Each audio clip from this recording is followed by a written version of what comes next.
Hello, I'm Lauren, that awkward plant girl. Welcome back to my channel. It's so good to see you guys. Thank you guys for popping in. You're probably wondering why I am wearing a sweater today in the middle of July. It's because I live in Washington State and it's 50 degrees here today. Joy of joys. But today I have a whole bunch of plant chores to do and I'm hoping to take you guys along with. I have some seedlings that I have grown that I need to pot up and I'm going to take them outside, hopefully acclimate them. They're tomatoes and peppers. It's July. I shouldn't have to worry about whether I can bring tomatoes and peppers outside, but I do have to because I live here. I don't know what Mother Nature is doing out there, but she has gone cuckoo bananas because this is supposed to be pool weather. Hello. But yeah, so I've got tomatoes and peppers I want to take outside. Fingers crossed that they are going to make it. Also, I have like a whole area that I want to go and organize, like a whole shelf in front of my northern window. I'm very sad that I can't see out that northern window as much. It's kind of blocking the light. I thought I would like the shelf there and it's just not working for me. So we're going to go and take care of that, pot up some propagations, dig up some old terrarium stuff that I have back there and just kind of clean up that area. If you want to see some plants, come along for the fun. All right, let's get into it. Alright, so here is the area that we've got to take care of. It's quite a bit of a mess, so I'm just going to pull everything off and get to it. And then also back here is a bunch of plants. I haven't checked on these in months, so it's going to be fun for us to see what's going on with them. And these are all my propagation boxes. I'm going to put them back, but I need to move them so I can move this for now. Lots of this stuff needs to be potted up. And now we've got to work on all of this. This guy is actually attached back here, but he's definitely having some problems because there's quite a bit of yellowing foliage. I think he really needs to be repotted. It looks like all of these roots are popping out the bottom here. He's just run out of space, so he's at the point where he physically needs a repot. Also, I'm not really watering him that much back here because he was behind everything. And this fern is getting a little neglected, but doing good. The string of turtles have gone wild. These are my philodendron hope seedlings. This desperately needs water. The string of frogs is working out really well in there. We gotta check this terrarium. And the spider plant's gotta move. I'm gonna move it downstairs. Alright. Oh, and totally forgot these little lithop guys. I keep killing them and I keep getting them. Please don't think that I actually can take care of these because I can't. The string of turtles, though, is doing amazingly well. Look at this, guys. There's so many aerial roots, and it's just in perlite and soil. And then here is the string of frogs. All of the pale green in there is actually new growth. So I'm preparing to propagate this for the terrarium that I'm working on. So I'm very excited. It's actually a ficus family member, believe it or not. So very cool. Alright, and then let's check out this little terrarium, guys. I put all of these propagations in here with some sphagnum moss, and it looks like a lot of the sphagnum has come back to life, and let's just pull some stuff out. Check and see how these guys are doing. This is the Hoya Kurtzii, and it's definitely grown like crazy with a lot of aerial roots. It's doing amazingly well. This is that Albo string of hearts that mutated into variegation from my normal string of hearts. Some of them have pink, and then other ones just stayed white. Still pretty interesting. And this is a Dischidia rustifolia. Its roots have gone nuts. Oh my gosh, I couldn't take out the sphagnum without it. Alright, and then back over here to this pothos. It's actually stuck on really well, so I'm going to leave that stuck on and try to change out the pot without pulling it off. I don't know how well it's going to go. So I remove the actual dead foliage. I'm scooting this little tray under here so that way I can have something to kind of pull these out of. Oh wow, these are so dry. I don't think I'm going to be able to get these out. Yeah, it's an ordeal. Okay. So I'm trying to pinch around the edges. I'm trying to loosen everything up. So hopefully I can just pull them out a little bit, kind of untangle them. They are very dry though. I'm going to have to get some water and soak these. Right. So I let them soak for a little bit, and now I'm just trying to kind of get them out. The same thing that I was doing before. Trying not to make a mess. I'm trying not to detach it from where it is attached. It's starting to come out a little bit better, but these roots are all tangled down at the bottom here. This plant is going to be so pot bound.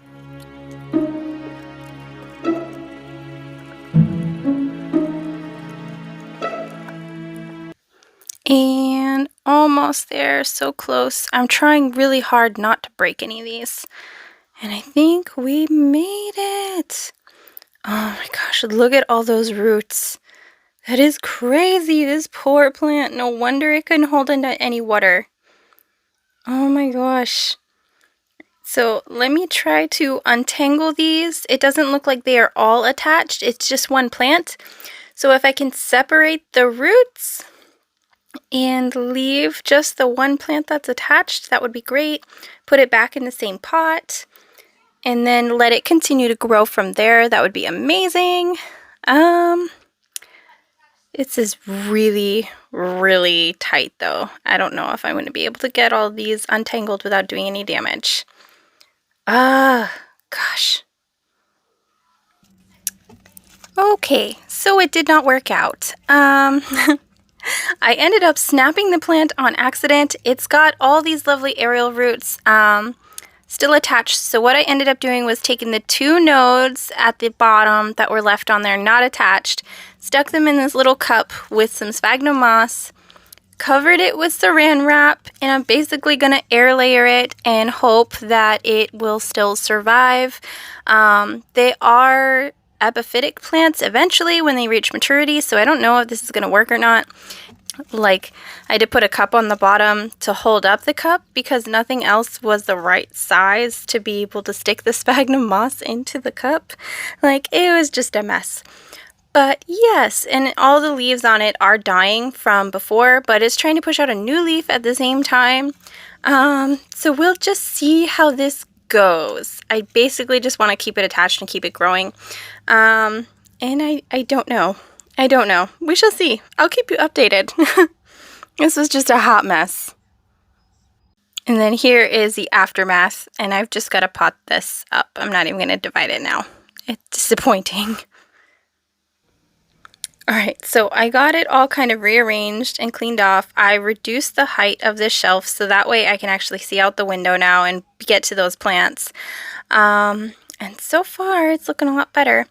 Now we've got to take care of the propagations. This is the Monstera, one of the seedlings that I planted in sphagnum moss from a while ago if you've been following along. I've got to take that out. I'm just going to take out the ones that are clearly not fitting. So like this begonia and the Monstera. And yeah, we're just going to pot these guys up. I think I'm going to try to keep these guys in sphagnum because that's what they're growing in, and I want to continue on with that experimentation. Oh my gosh, the roots are incredible on this plant. And I'm trying not to destroy the begonia roots too. Oh my gosh, such a mess. Such a mess. I think if I do ever plant these again, it'll be in taller containers and in cups because their roots grow prolifically. I did not expect seedlings to grow this much. Check out those roots. It's just amazing. So cool. And I'm just going to pot it up in some sphagnum. I'm not going to do anything crazy with it. Alright, so this is actually looking really good. Now I have perlite, sphagnum, and soil ones that are all going to be in pots. So I'm pretty excited with how that is going to be turning out. I know this is dry sphagnum. I didn't intend to have to use more sphagnum, so I am going to water it after I'm done this, and that way it'll be damp. I'll let it soak and whatnot. And it's going to go to our little area that we just cleaned off, I think. I think it's going to enjoy the light over there. And then I'm going to put the extra little begonia that was in there into this little terrarium propagation jar since it will have more space. And that'll be easier for it. And ta-da! Happy little begonia. I love begonias. They're so cute. Okay, now all of these are the tomatoes and the peppers, and I'm just going to plant these up. I'm not really going to chat through that. I'm just going to speed it up for you. Just so, I guess it's just kind of to bring awareness, like, that this is part of the process of growing seeds indoors and then moving them outdoors. A lot of times people kind of skip this part, but it is like a tedious part of doing that. Another thing that I am also going to do is remove the plug fibers. Some people say it's not necessary. Other people say it is necessary. They say that they're biodegradable, but I have definitely found some of these on plants that I've had for years, and it definitely hindered their growth. So I'm going to be making sure that that is not a factor with these particular seedlings, because I feel that plugs are not all created equal, and they can do damage long term if they're not a proper kind of plug. So, and this little guy is a cutie little cucumber, and I'm going to set him outside, let him acclimate out to outside, and then give him something to climb.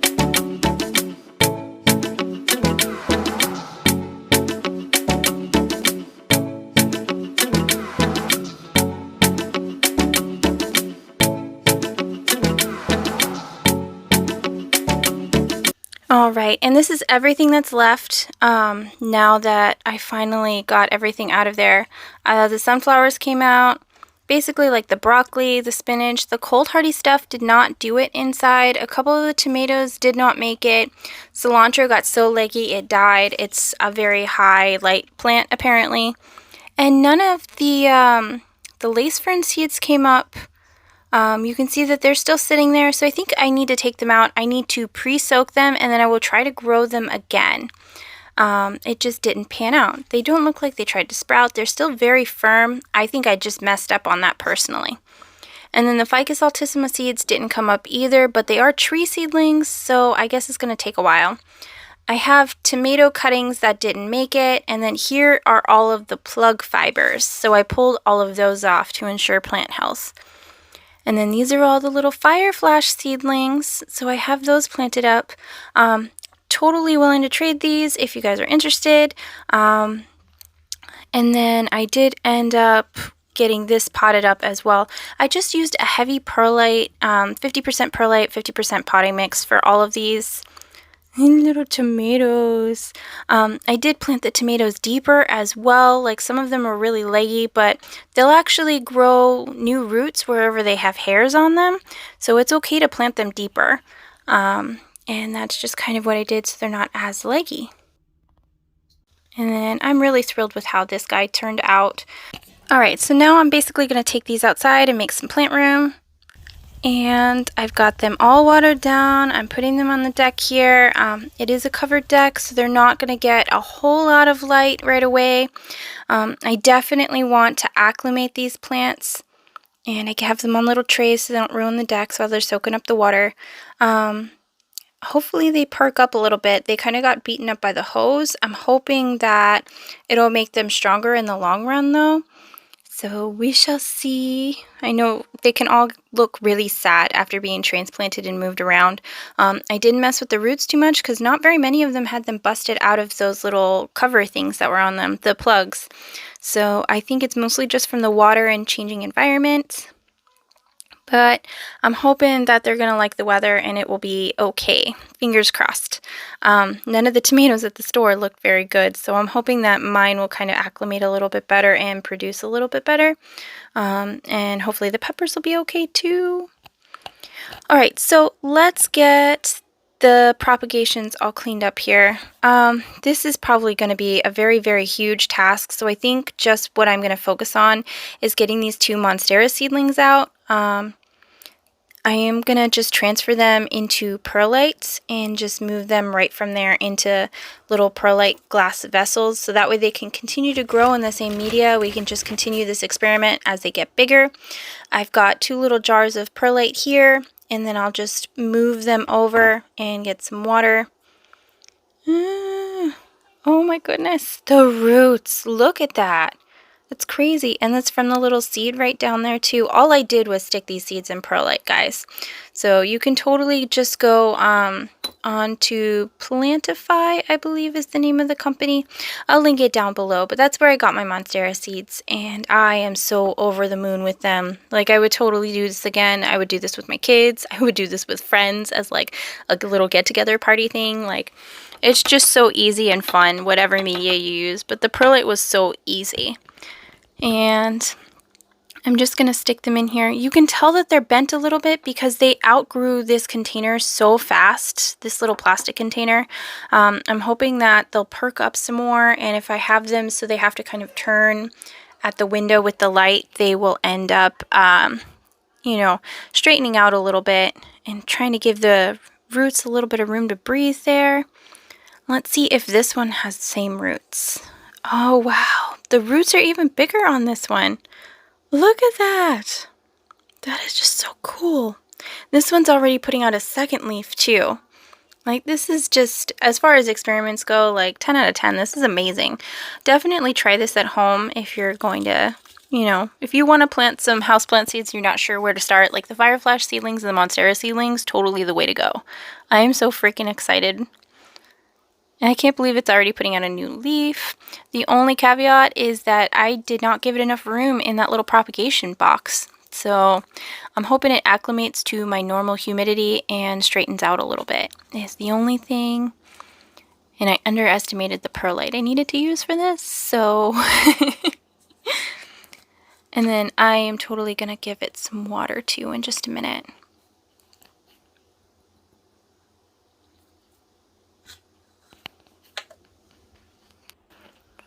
Alright, so I'm just filling it up with water, not all the way to the tippy top, but I am going to leave it open and this water is going to evaporate. I'm probably going to have to water this pretty frequently, but I'm okay with that because it's going to be in a very accessible area.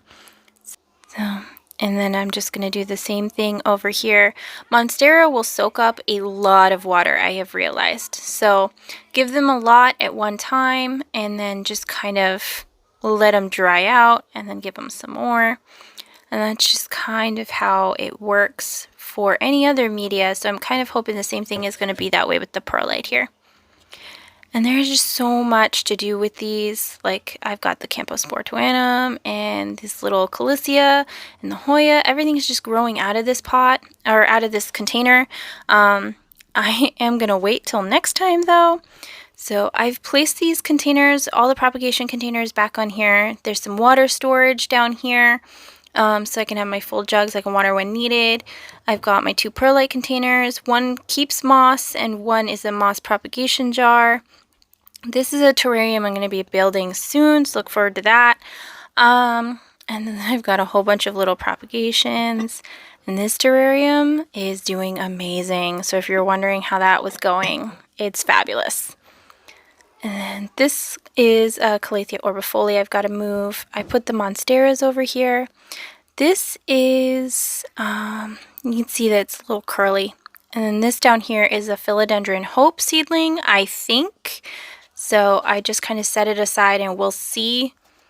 And then the Astral Gem Fern totally got cut all the way back by my toddler. And basically, yeah, everything's recovering nicely though. And there's already humidity built up on this, so that's really awesome. And then I got this covered and watered, so you can see the Ceropegia string of needles. I've got the string of turtles. I did not cut back that fern or cut any of the brown parts off. This is actually, oh shoot, what's it called? Coleus seedlings, and then Philodendron Hope seedlings in here. So I just kind of changed up the lids a little bit. And then here's the string of frogs, and then we went over that terrarium earlier. This is a Hoya that appears to have some type of fungal infection. I'm not exactly sure, so I don't want it touching other plants, but I want it to get enough light that it can continue to grow and maybe fight off whatever it's got going on. Yeah, and then I can water it better, so. Alright, well, there is clearly more chores to be done. There's always more chores to be done, but I am done for the day, and Hopefully this was kind of fun for you. Comment down below what plants that you saw today that kind of made you go, woohoo! I'm happy to see that. Thank you guys so much for watching. I really, really appreciate it. Don't forget to subscribe if you're all about the planty awesomeness, and I will see you in the next one. Bye!